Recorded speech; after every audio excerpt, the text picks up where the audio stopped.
Ah, right. Boys and girls, hello. We are back to The Thief of Always, and we are on chapter 5, The Prisoners. Uh-oh. So this chapter is called The Prisoners. Why? Why are they calling it that? Go ahead and make a prediction. Why do you think that might be the case? What might we discover? And then I want you to be the detective and really think about what reasons might there be for that title. The temperature had risen while Harvey had been at lunch. A heat haze hovered over the lawn, which was lusher and more thick with flowers than he remembered, and it made the trees around the house shimmer. He headed toward them, calling Wendell's name as he went. There was no reply. He glanced back toward the house, thinking he might see Wendell at one of the windows, but they were all reflecting the pristine blue. He looked out from house to heavens. There was not a cloud in sight. And now a suspicion stole upon him, which grew into a certainty as his gaze wandered back to the shimmering copse and the flowers underfoot. During the hour he'd spent in the cool of the kitchen, the season had changed. Summer had come to Mr. Hood's holiday house, a summer as magical as the spring that had preceded it.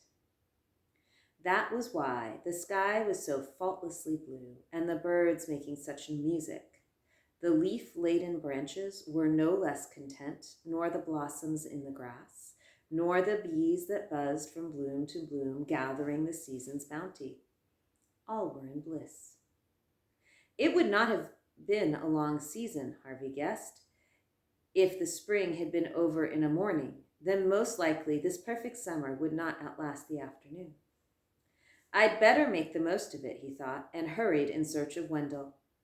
He finally discovered his friend sitting in the shade of a tree with a pile of comics at his side. Want to sit down and read? He asked. Maybe later, said Harvey. First, I want to go look at this lake you were talking about. Are you going to come? What for? I told you it's no fun. All right, I'll go on my own.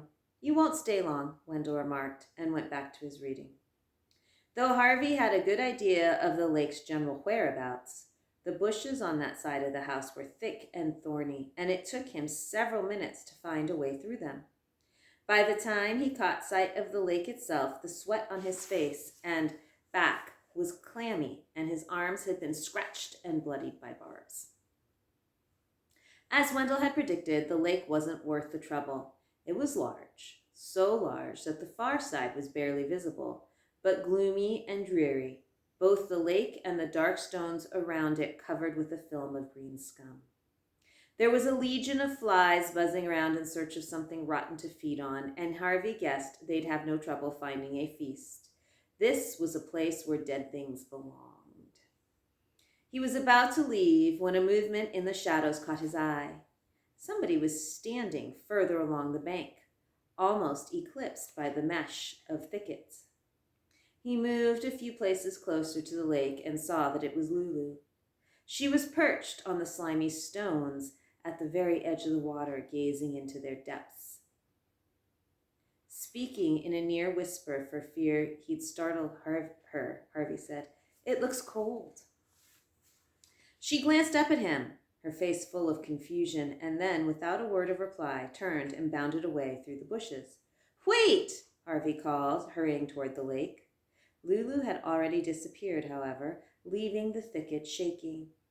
He might have gone in pursuit of her, but the sound of bubbles breaking in the lake took his gaze to the waters, and there, moving just below the coat of scum, he saw the fish.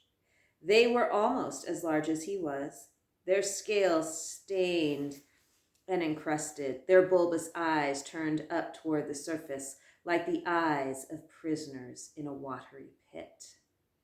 They were watching him, he was certain of that, and their scrutiny made him shudder. Were they hungry, he wondered, and praying to their fishy gods that he'd slip on the stones and tumble in? Or were they wishing he'd come with a rod and a line so that they could be hauled from the depths and put out of their misery? What a life, he thought. No sun to warm them, no flowers to sniff at or games to play, just the deep, dark waters to circle in and circle and circle and circle. It made him dizzy just watching, and he feared that if he lingered much longer, he'd lose his balance and join them. Gasping with relief, he turned his back on the sight and returned into the sunlight as fast as the barbs would allow. Wendell was still sitting underneath the tree. He had 2 bottles of ice-cold soda in the grass beside him and lobbed one to Harvey as he approached. "Well," he said. "You were right," Harvey replied. "Nobody in their right minds ever goes there. I saw Lulu." "What did I tell you?" Wendell crowed. "Nobody in their right minds." "And those fish." "Yeah, I know," Wendell said, pulling a face. "Ugly boogers, aren't they? Why would Mr. Hood have fish like that? Oh dear, the pages are stuck together. I mean, everything else is so beautiful. The lawns, the house, the orchard." "Who cares?" said Wendell. "I do," said Harvey. "I want to know everything there is to know about this place." "Why?" "So I can tell my mom and dad about it when I go home." "Home?" said Wendell. "Who needs it? We've got everything we need here." "I'd still like to know how all this works. Is there some kind of machine making the seasons change?" Wendell pointed up through the branches at the sun. "Does that look mechanical to you?" he said.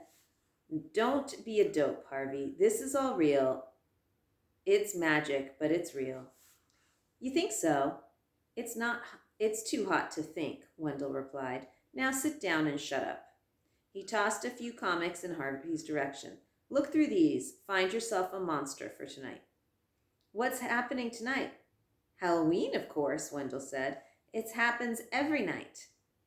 Harvey plunked himself down beside Wendell, opened his soda, and began to leaf through the comics, thinking as he leafed and sipped that maybe Wendell was right, and it was too hot to think.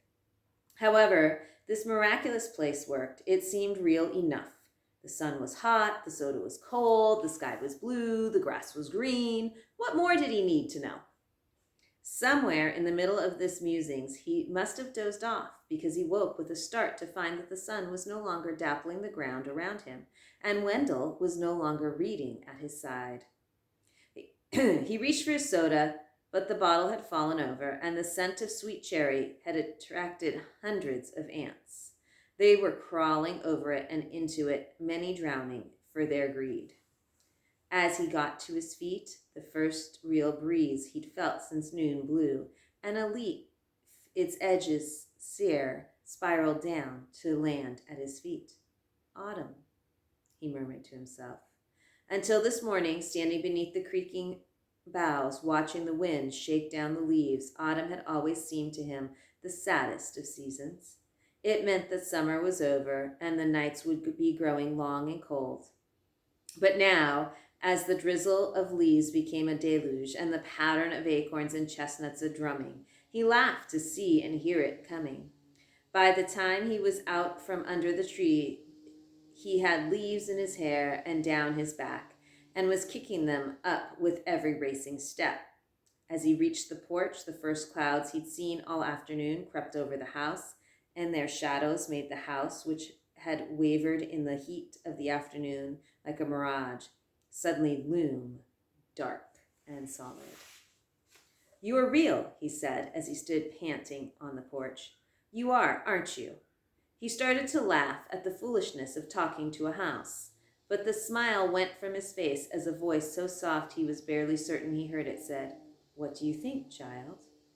He looked for the speaker, but there was nobody at the threshold, nor out on the porch, nor on the steps behind him. "Who said that?" he demanded. There was no answer, which he was glad of. It hadn't been a voice at all, he told himself. It had been a creak of the boards underfoot, or the rustling of dry leaves in the grass. But he stepped into the house with his heart beating a little faster, reminding himself as he went that questions weren't welcome here. What did it matter, anyway, he thought, whether there was a real place or a dream? It felt real, and that was all that mattered. Satisfied with this, he raced through the house, into the kitchen where Mrs. Griffin was weighing the table down with treats. So here I think is the monster. And I just want you to think about this again. The chapter is called Prisoner. Why? And does it mean anything? Should we be concerned? We'll find out next time. Bye.